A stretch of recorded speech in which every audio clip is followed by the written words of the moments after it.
عزیز طلباء و طالبات، آج کے لیکچر کا موضوع ہے اردو کی نشو و نما میں صوفیاء کرام کا حصہ۔ اردو زبان کی نشو و نما میں صوفیاء کرام کا ایک بڑا حصہ ہے۔ اگرچہ صوفیاء کرام کو نہ اردو زبان سے کوئی دلچسپی تھی اور نہ اس زبان کی ترقی ان کے پیش نظر تھی، لیکن انہوں نے اردو زبان کو اسلام کی تبلیغ و اشاعت کے لیے اس لیے منتخب کیا کہ یہ زبان سارے ہندوستان میں بولی اور سمجھی جاتی تھی۔ صوفیاء کا عوام سے براہ راست تعلق تھا، اس لیے وہ اسی زبان کو ذریعہ ابلاغ بنانا چاہتے تھے جو اس وقت عوام میں رائج تھی۔ قدیم اردو عوام میں رائج ضرور تھی، لیکن فارسی کے مرتبے تک نہیں پہنچ سکی تھی۔ تصنیف تالیف میں فارسی ہی کا استعمال تھا۔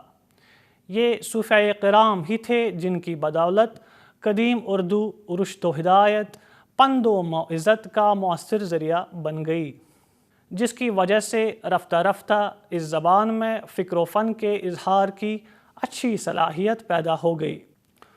اردو نے اب تک اپنی زندگی کی 8 صدیاں گزاری ہیں۔ ابتدائی 5 صدیاں یعنی 1300 عیسوی سے 1700 عیسوی تک اس کی زندگی کے قدیم دور کی آئینہ دار ہیں۔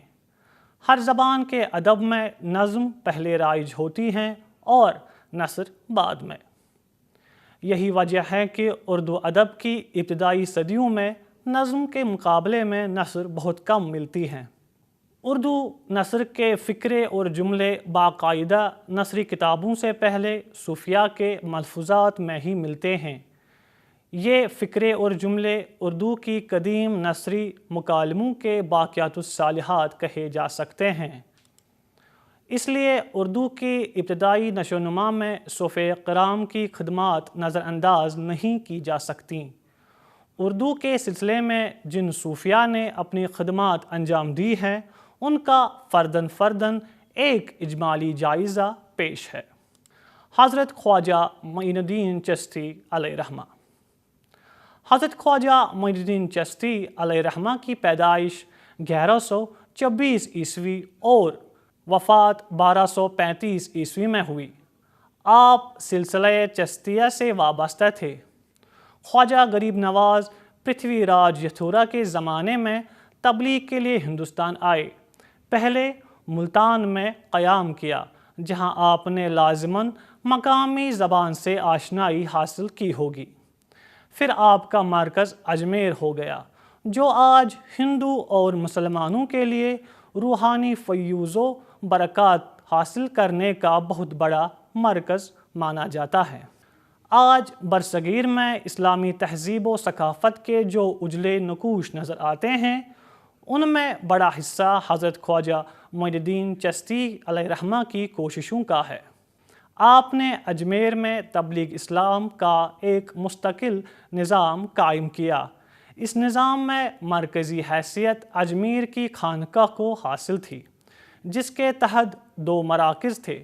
دہلی میں آپ کے خلیفہ حضرت قطب الدین بختیار کاکی علیہ رحمہ رشد و ہدایت میں مصروف تھے، اور وسطی ہند میں ناگور اہم مرکز تھا، جہاں آپ کے مشہور خلیفہ حضرت خواجہ حمید الدین ناگوری منصب رشد و ہدایت پر فائز تھے۔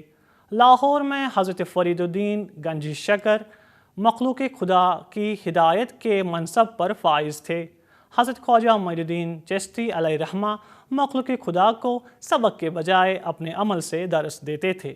مولوی عبدالحق کا بیان ہے: باوجود تلاش کے ہمیں حضرت خواجہ معین الدین چشتی علیہ رحمہ قدس سرہ العزیز کا کوئی معتبر قول ہندوی زبان میں نہیں ملا، لیکن ان کی عالمگیر مقبولیت کو دیکھتے ہوئے یہ امر بعید از قیاس نہیں کہ وہ ہندوی زبان سے ضرور واقف رہے ہوں گے، کیونکہ ہندو بھی مسلمانوں سے کم ان کے معتقد نہیں تھے۔ یہ بات قابل ذکر ہے کہ اردو کا ابتدائی زمانے میں ایک نام ہندوی یا ہندی بھی رہا ہے۔ ہند الولی کی ترکیب اور غریب نواز کا لقب خود ان کے عام مقبولیت کی طرف صاف شہادت دے رہے ہیں۔ حضرت خواجہ معین الدین چشتی رحمۃ اللہ علیہ نے درس و تدریس کا جو بھی کام سر انجام دیا ہوگا، ظاہر ہے اس کا کچھ نہ کچھ تعلق ہندوی زبان سے رہا ہی ہوگا۔ ایک فاضل شارح اخروتی جس کی تصنیف ملک محمد جائسی معروف ہیں کا یہ قول مولوی عبدالحق نے نقل کیا ہے۔ گمان نہ کند کر ہیچ اولیاء اللہ بزبان ہندی تکلم نہ کردہ، زہرا کر اول از جمیع اولیاء اللہ کتب الاقطاب خواجہ بزرگ معین الحق والملت والدین قد صرح بالدین زبان سخن فرمودہ۔ اس سے یہ اندازہ لگانا مشکل نہیں کہ حضرت خواجہ معین الدین چشتی علیہ رحمہ مقامی زبان یعنی ہندی سے واقف ہوں گے، اور یہ واقفیت ہی اس خیال کو مضبوط کرتی ہیں کہ زبان کا ایسا استعمال ابتدائی اردو کی نشو و نما میں اہم ثابت ہوا ہوگا۔ بابا فرید الدین گنج شکر رحمۃ اللہ علیہ۔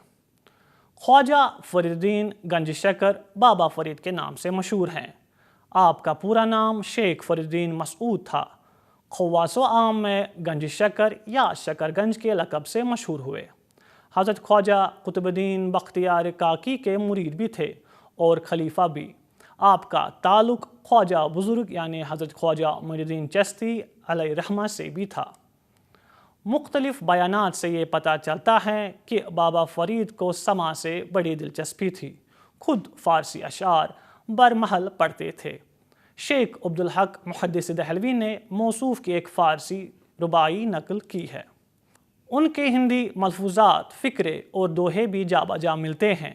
اسی بنیاد پر سید سلیمان ندوی اس نتیجے پر پہنچے ہیں کہ اردو کا سراغ حضرت فرید الدین شکر گنج کے حد سے ملنا شروع ہوتا ہے۔ صورت واقع جو بھی ہو، حضرت کے حالات پر مبنی جو بھی کتابیں آئی ہیں ان میں ہندی اقوال اور ملفوظات کی کمی نہیں ہے۔ بابا فرید کے شعری مذاق کا حال بھی بعض کتابوں میں درج ہے۔ ان کی ہندی دانی مسلم ہے، اس میں کوئی کلام نہیں کہ انہوں نے ہندی دوہے کہے ہوں گے۔ سیر الاولیاء میں بھی ایک دوہا یوں درج ہے: کت نوتے قاری ناکا ست منائے، بس کندھی مدن گر ہورے سہائیے۔ بعض محققین نے بابا فرید کے ریختے کے نمونے بھی دریافت کیے ہیں۔ سخاوت مرزا نے ایک بیاض کے حوالے سے بابا فرید کے ریختے کا نمونہ اس طرح پیش کیا ہے: راستہ وہی ہے گوید، چیا یہی ہے گوید، در دل یہی ضرب کند، تا راستہ ایہاں تو گوید۔ بابا فرید کا کلام سکھوں کی مذہبی کتاب گرو گرنتھ صاحب میں بھی ہے۔ جس زمانے میں یہ کتاب مرتب ہوئی تب سے آج تک جو بھی کلام اس میں درج ہیں وہ اصلی صورت میں ہے، یعنی الہاقی امور کی جب بھی بات کی جائے گی تو گرو گرنتھ صاحب کی اشاعت سے پہلے کی ہوگی۔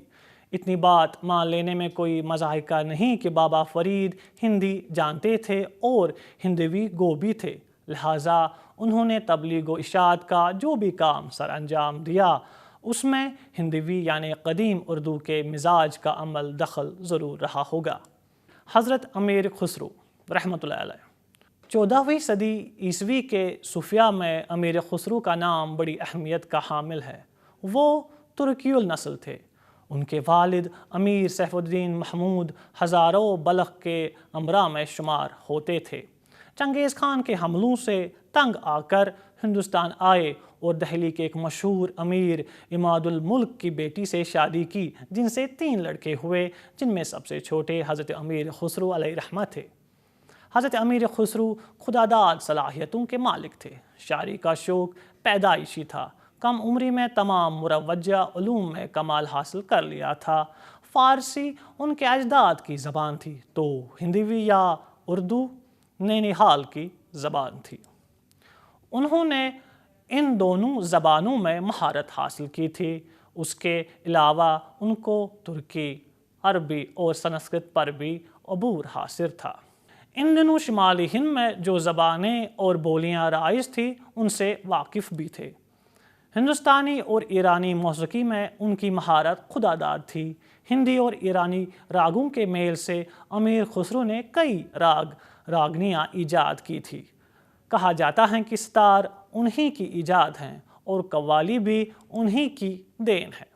امیر خسرو حضرت نظام الدین اولیاء علیہ رحمہ کے محبوب ترین مرید تھے۔ انہوں نے 11 بادشاہوں کا زمانہ دیکھا اور 7 بادشاہوں کی ملازمت میں بھی رہے۔ امیر خسرو فارسی کے اساتذہ میں شمار ہوتے ہیں۔ اہل ایران بھی ان کا لوہا مانتے ہیں۔ دہلی کے بازاروں میں بولی جانے والی ریختہ زبان کو امیر خسرو ہندوی اور زبان دہلوی کہتے تھے۔ وہ اس زبان کے پہلے شاعر تسلیم کیے جاتے ہیں۔ امیر خسرو نے بہت سی پہیلیاں اور معمے بھی کہے ہیں جو بڑے مقبول ہیں۔ گیتوں، لوریوں اور پہیلیوں وغیرہ کے علاوہ انہوں نے ایسے شعر بھی کہے ہیں جو اردو بھی سمجھے جا سکتے ہیں اور فارسی بھی، اور ایسے شعر بھی کہے ہیں جن کا ایک ٹکڑا یا مصرع فارسی میں ہے اور دوسرا اردو میں، جس کو ریختہ کے نام سے بھی موسوم کیا جاتا ہے۔ امیر خسرو کی ایک غزل جو ریختہ کی شکل میں ہے اکثر تذکروں میں درج ہے۔ زحال مسکین مکن تغفل دورائے نینا بنائے بتیا، کتاب ہجرا نہ دارم ایجا نہ لیہو کاہے لگائے چھتیا، شبان ہجرا دراز چوں زلف وروز وصلش چو عمر کوتا، سخی پیا کوں جو میں نہ دیکھوں تو کیسی کاٹوں اندھیری رتیا۔ غرض امیر خسرو نے فارسی اور ہندوی کو ملایا اور ہندی میں بکثرت نظمیں اور دوہے لکھے۔ افسوس ان کا مکمل ہندوی کلام اب تک دستیاب نہیں ہوا۔ تذکروں میں کہیں کہیں بعض چیزیں مل جاتی ہیں۔ اس کے علاوہ بینسیوں، پہیلیاں، انملیاں اور کہہ مکرنیاں ان کے نام سے مشہور ہیں۔ 14ویں صدی عیسوی کی اردو کا بہترین نمونہ امیر خسرو کا کلام ہے۔ کتاب خالق باری امیر خسرو کی مشہور تصنیف ہے۔ یہ کتاب بچوں کے ادب کی پہلی تصنیف سمجھی جاتی ہے۔ اسی سے اردو میں ادب اطفال کا آغاز ہوا۔ اس کتاب میں روزمرہ استعمال میں آنے والے فارسی الفاظ کے معنی واضح کیے گئے ہیں۔ یہ کتاب عرصے تک بچوں کے درس و تدریس میں استعمال ہوتی رہی۔ اسی کی تقلید میں اور اسی اسلوب اور پہرائے میں بچوں کے لیے کئی لوگوں نے مزید کتابیں بھی لکھی، جیسے اشرف بیابانی نے واحد باری اور سید محمد نے رازق باری اسی طرز پر لکھی۔ امیر خسرو نے زبان، شاعری اور موسیقی ہی نہیں بلکہ عام تہذیبی زندگی کو بھی متاثر کیا۔ سماجی زندگی میں مشترکہ روایت اور جذباتی ہم آہنگی کی بنیاد امیر خسرو نے ہی ڈالی۔ شیخ عین الدین گنج العلم۔ شیخ عین الدین گنج العلم 14ویں صدی کے مشہور بزرگ تھے۔ آپ دہلی میں پیدا ہوئے، گجرات میں تعلیم پائی اور پھر بیجاپور میں منتقل ہوئے۔ آپ نے دکنی زبان میں چھوٹے چھوٹے کئی مذہبی رسالے لکھے جو اب تلف ہو گئے ہیں۔ حکیم شمس اللہ قادری نے اردو قدیم میں لکھا ہے کہ شیخ عین الدین گنج العلم کے رسائل نیز شمس الاشاق اور حضرت شاہ میراجی کی دکنی تصانیف گلباس اور جل ترنگ فورٹ سینٹ جارج کالج کے کتب خانے میں موجود تھی۔ شیخ شرف الدین یحییٰ منیری رحمۃ اللہ علیہ۔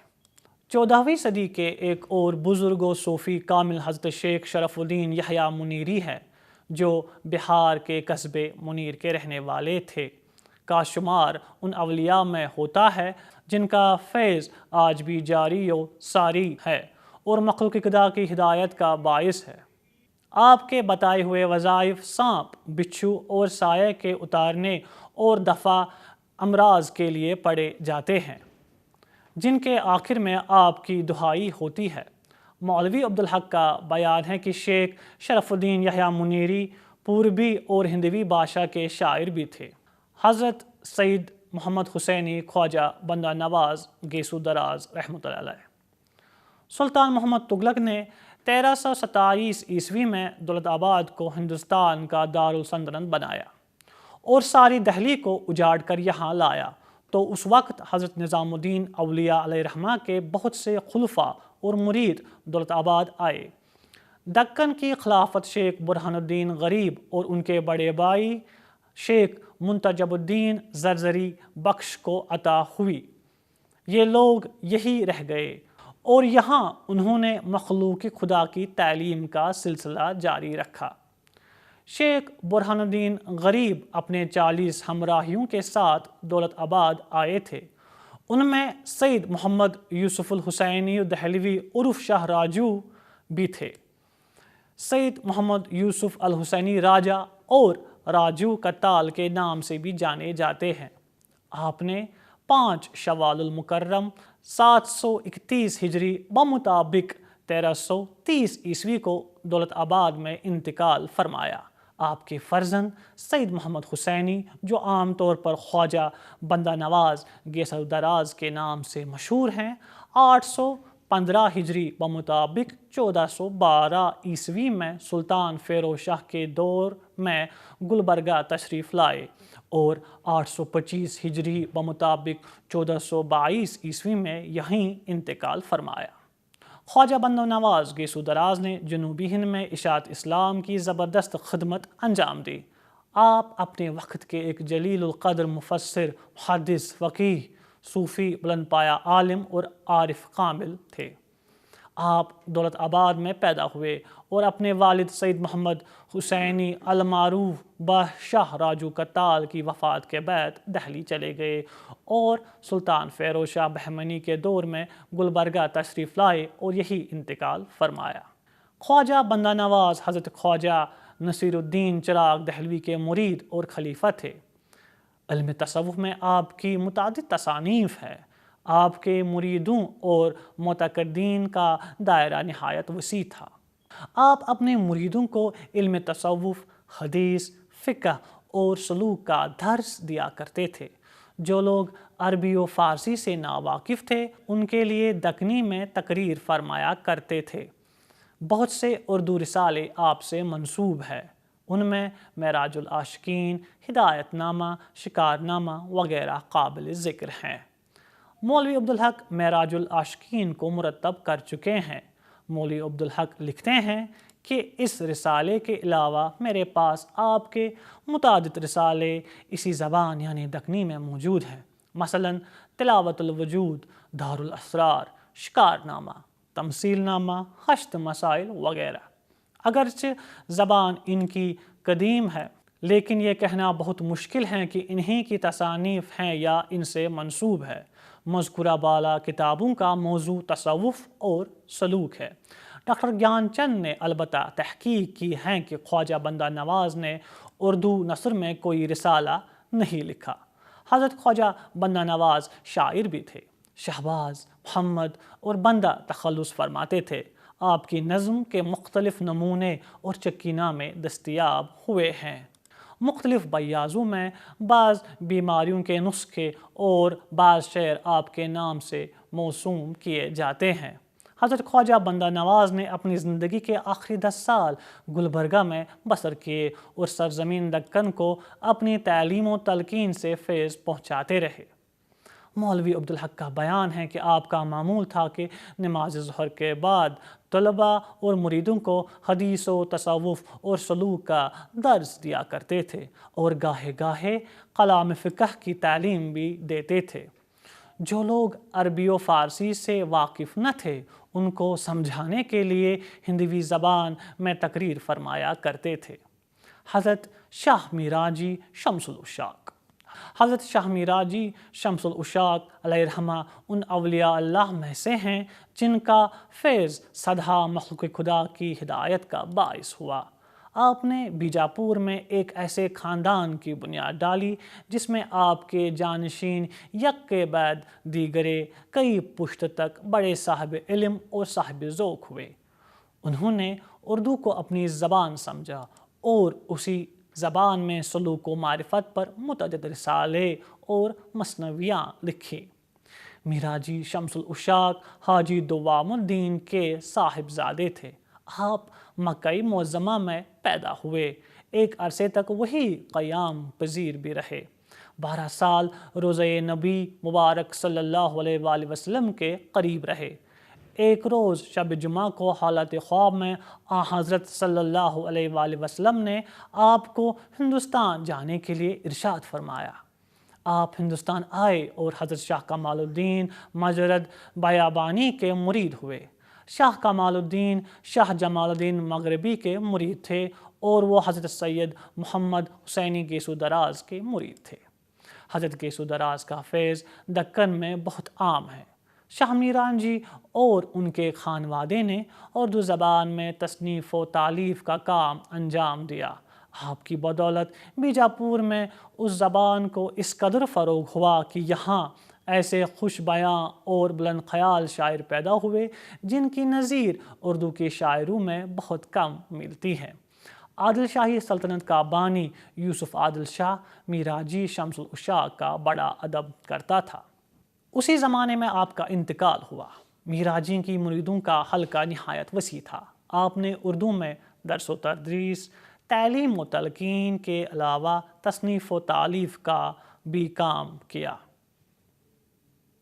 آپ کی کئی تصنیفات کا پتہ چلا ہے جن میں خوش نامہ، خوش نغز، شہادت التحقیق، شہادت الحقیقت، شرح مرغوب القلوب مشہور اور اہم ہیں۔ ان کتابوں میں تصوف و معرفت کے مسائل بیان کیے گئے ہیں۔ شیخ بہاؤالدین باجن شیخ بہاؤالدین باجن برہان پور کے اولیاء میں سے ہیں۔ آپ کے فیض سے بہت سارے مخلوق خدا نے ہدایت پائی۔ آپ حضرت شیخ عزیز اللہ المتوکل علی اللہ کے مرید تھے۔ آپ کی ایک کتاب خزانہ رحمت مشہور ہے جس میں آپ نے اپنے پیر و مرشد کے ملفوظات اور ارشادات جمع کیے ہیں۔ باجن شاعر بھی تھے اور آپ کا کلام تصوف کے مضامین سے لبریز ہیں۔ شیخ عبدالقدوس گنگوہی شیخ عبدالقدوس گنگوہی رحمۃ اللہ علیہ صاحب علم و عمل اور صاحب عالم و صوفی تھے۔ مولوی عبدالحق کا بیان ہے کہ آپ شیخ محمد بن شیخ احمد عبدالحق چشتی صابری کے مرید اور صاحب تصانیف قصیرہ ہیں۔ آپ ہندوی شاعری بھی کرتے تھے۔ آپ کی کتابوں میں رشد نامہ بڑی مقبولیت حاصل کر چکی ہیں۔ اس میں تصوف اور وحدت الوجود کے نکات کو بیان کیا گیا ہے۔ حضرت شاہ محمد غوث گوالیاری علیہ رحمہ حضرت شاہ محمد غوث گوالیاری 16ویں صدی عیسوی کے بہت بڑے بزرگ اور صوفی تھے۔ آپ 12 سال تک کوہ چنار کے دامن میں سخت ریاضت میں مشغول رہے۔ مغل حکمراں ہمایوں آپ کا بڑا معتقد تھا۔ اکبر اعظم آپ کا مرید تھا مگر بعد میں منحرف ہو گیا۔ حضرت غوث گوالیاری کے ہندی اقوال اور ہندی اشعار قدیم بیاضوں میں ملتے ہیں۔ جواہر خمسہ آپ کی مشہور کتاب ہے۔ گجرات کے مشہور عالم و صوفی شیخ وجیہ الدین علوی نے حضرت غوث گوالیاری ہی سے روحانی فیض حاصل کیا تھا۔ شاہ علی محمد جیو گھامدھنی شاہ علی محمد جیو گھامدھنی کی پیدائش 1479 عیسوی میں ہوئی۔ آپ کے والد کا نام شاہ ابراہیم تھا۔ آپ کا سلسلہ نسب والد کی طرف سے سید احمد کبیر رفاعی اور والدہ کی جانب سے حضرت عبدالقادر جیلانی تک پہنچتا ہے۔ آپ کا خاندانی لقب معشوق اللہ تھا لیکن کئی اصحاب اس پر اتفاق نہیں کرتے۔ آپ کی وفات 1565 عیسوی میں ہوئی۔ جیو گھامدھنی بھی ایک صوفی شاعر تھے۔ ہندوی روایات سے ان کا بھی ایک رشتہ تھا لیکن ان کے یہاں عربی اور فارسی الفاظ کے استعمال کی بھی صورتیں ملتی ہیں۔ جیو گھامدھنی کا دیوان جواہر اسرار اللہ ہے جو ان کے ایک مرید شیخ حبیب اللہ نے مدون کیا تھا۔ اس کے علاوہ ان کے بڑے بیٹے شاہ ابراہیم معرفت اللہ نے بھی ان کا دیوان مرتب کیا تھا۔ یہ گجری روایت کا ہی ایک سلسلہ ہے۔ جیو گھامدھنی کو ہندوی ادب سے خاص قربت تھی۔ انہوں نے عام طور سے ہندی بحریں استعمال کی ہیں لیکن فارسی الفاظ کو بھی اکثر نظر انداز نہیں کیا ہے۔ علی جیو گھامدھنی کے دوہے بھی قابل مطالعہ ہیں جن میں کہیں کہیں مقامی الفاظ بھی استعمال ہوئے ہیں۔ ڈاکٹر پرکاش مونس کی رائے ہے کہ یہ دوہے ہندی کے قدیم دوہوں کے رنگ میں ڈوبے ہوئے ہیں۔ کہیں کہیں بعض نامانوس الفاظ بھی آ جاتے ہیں، ورنہ جیو گھامدھنی کے کلام میں کافی تعداد ایسے دوہوں، چوپائیوں، مکاشفوں وغیرہ کی ہیں جن پر ہندی کی گہری چھاپ لگی ہوئی ہے۔ غرض صوفیاء کرام نے اردو زبان کی نشو و نما میں خاصا اہم رول ادا کیا ہے اور معلوم ہوتا ہے کہ قدیم اردو ادب پر مذہب کا غلبہ تھا۔ خواجگان چشتی اور دوسرے صوفیاء نے ہندوستان میں اپنے گفتار اور کردار سے ایک ایسا انقلاب پیدا کیا کہ جس کا اثر ہندوستانی تہذیب و تمدن اور افکار و خیالات، علم و ادب، شعر و شاعری، غرض زندگی کے ہر شعبے پر ایسا پڑا کہ اس کے آثار اور خد و خال آج بھی صاف طور پر نمایاں ہیں۔ یہ تمام صوفیاء کرام اردو کے محسن مانے جاتے ہیں۔ یہ تمام صوفیاء کرام اردو کے محسن مانے جاتے ہیں۔ یہ تمام بزرگ اس زبان کے بڑے ادیب اور شاعر اگر نہ تھے اور ان کا مقصد زبان کی ترقی بھی نہ تھا، ان کی غرض و غایت صرف ہدایت، تبلیغ و اشاعت اسلام تھی، لیکن اس عمل سے خود بخود اردو زبان کو فروغ ملا اور عہد بعہد نئے نئے اضافے اور اصلاحیں رائج ہوتی گئی۔ اس طرح ان کی تحریروں نے دوسروں کی ہمت بڑھائی اور انہوں نے بھی صوفیاء اعظام کے زیر اثر اردو کو ذریعہ اظہار بنایا۔ اردو زبان کا مورخ صوفیاء کرام کی خدمات اور احسانات کو کبھی فراموش نہیں کر سکتا۔ اسی کے ساتھ آج کا لیکچر اختتام کو پہنچتا ہے۔ اجازت دیجیے، خدا حافظ۔